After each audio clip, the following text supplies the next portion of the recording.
Hello, today we're going to look at adding one of these to a door or replacing one of these in a door. It's the latch. It's the sort that goes inside, goes in and out there, and the bar goes through there, so you turn the handle and the little thing goes in and out. Now let's assume, and in my case the thing's broken, it's not working properly. How do you replace it? And the tools we're going to need for this is one probably Phillips screwdriver, and if you're unlucky, a chisel or two and a drill. So unlucky means that the new one won't fit in the hole and you've got to widen it a little bit. Not usually the case, but sometimes. Here's the offending door, so you can see that when I turn it, it's not going all the way in, which means pretty soon, if it gets any worse, someone is going to get locked in the toilet. So this needs to come out. And the first thing we need to do is take the handle off, because the handle goes through the hole in the latch and holds it in place. So these need to come off. In this case, they undo here, and then I can take them off with a couple of Allen keys and some screws. So here we are, an Allen key. Now at this point I should say it's worth getting a coloured set rather than just scrabbling around in the bottom of your toolbox for a number of old broken Allen keys.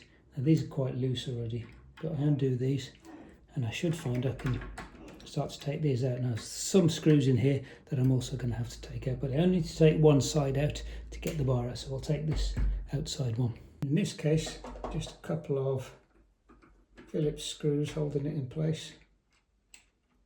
Surprisingly small ones.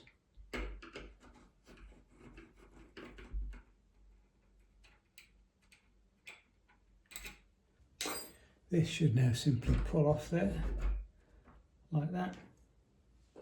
And I can also retrieve this bar, so now this should be free to move. Now you can see there are two Phillips screws in here. I'll take those out.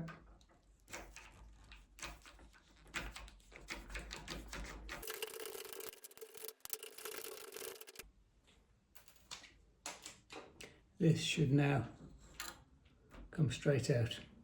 This is where we can double check the old one matches the new one. Now the main measurement that you need is this depth here, which is the back set. It's the distance from this plate to the hole, and that's the bit you can measure on the door before you buy one of these. They're normally 45 millimeters, but I can take the old one and the new one. I can put them side by side, and if I've got it right, I should be able to look straight through the hole, which I have, thankfully. So chuck away the old one, make sure you know which one it is, take the new one, pop it in place. So here we go, this is the new one. Make sure to get this the right way around, otherwise it won't close properly. So this is in on that side. Press it in, and if you're really lucky, like I am, it will fit perfectly into that hole. Now, if you find that it won't go into the hole all the way, so it's sticking like that, what you're going to need to do is take a drill a little bit deeper. Get your chisel in there, chop it a little bit so that it's a square hole until this goes all the way in. The other thing you might find is that it doesn't fit this. So this outside surround is the hole dug in it.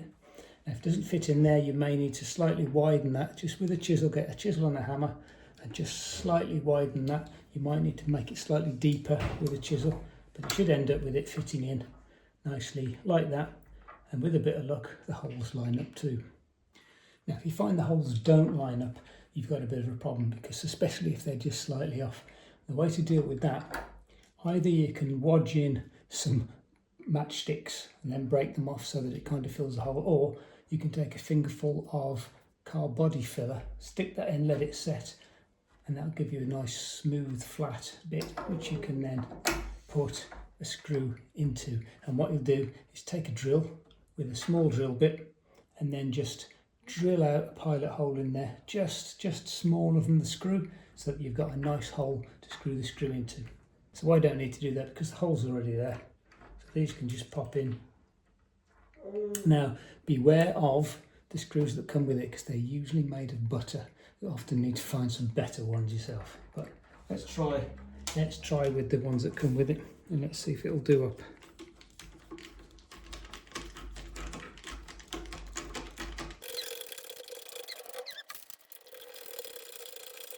If you've done it right, that'll be nice and smooth. That should be level with the surface of the door. And we can then take things in the opposite direction. So I'll put the bar back in. With a bit of luck, the bar will go back in and we should be able to move this. Then the other handle goes back on, like that. We can do up the Allen key section, which clamp the handle onto the bar.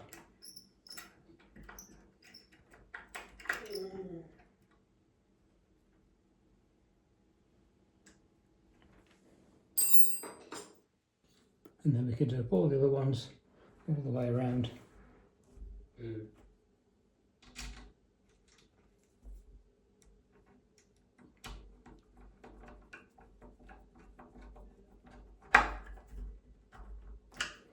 So that's nice and solid again.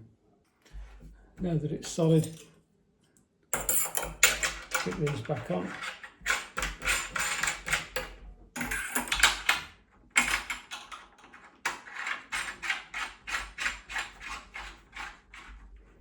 And you're done.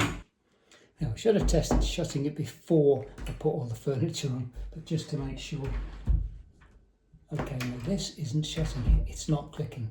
Something's not quite right, so let's compare what we've got with what we had.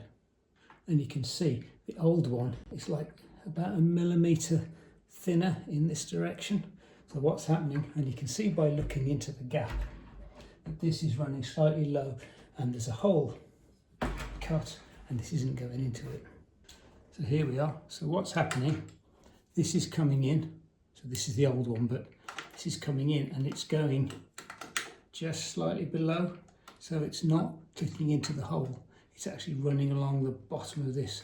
So this needs to be either dropped down a little bit, or I can take a little saw or a little Dremel and just cut out a few millimetres just off the bottom of that, because obviously moving this is a bit of a nightmare because you've got to recut the holes.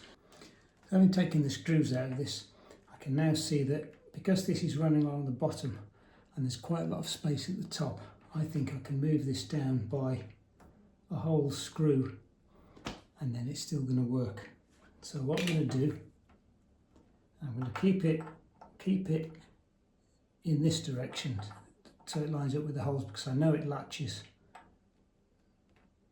there, and I can just mark on here, preferably with a pencil, but chisel will do it, where these are going to be moved to. And then I can start looking at those and I can cut away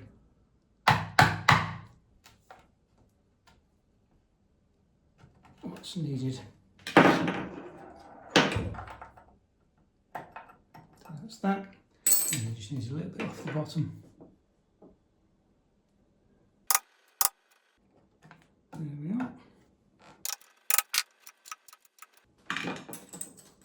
And I can reinstate that at a lower level, and hopefully it'll latch. So before I put the screw in, I'm going to drill pilot holes. Always worth drilling a pilot hole. It's much easier to get the screw in. So let's line this up with where the holes used to be, which is about there, and then I'm going to drill a hole.